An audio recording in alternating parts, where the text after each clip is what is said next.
In this tutorial, we'll assemble the dead and live loads for a residential floor, per ASCE 7-22, the loads that feed your gravity load combinations.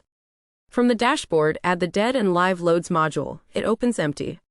Start with dead loads. You pick which dead loads exist in your project from 5 types: roof, ceiling, floor, and interior or exterior walls.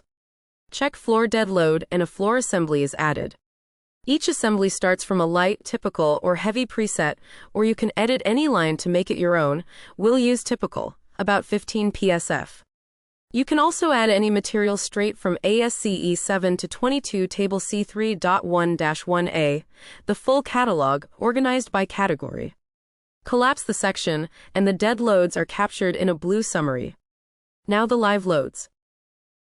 For a typical residential building, just click Residential, and the full standard set of residential live loads is created in a single click. Or open the full ASCE 7-22 Table 4.3-1 to add or adjust any occupancy yourself.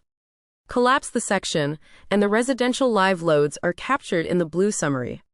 Your dead and live loads are now ready to flow into the gravity load combinations.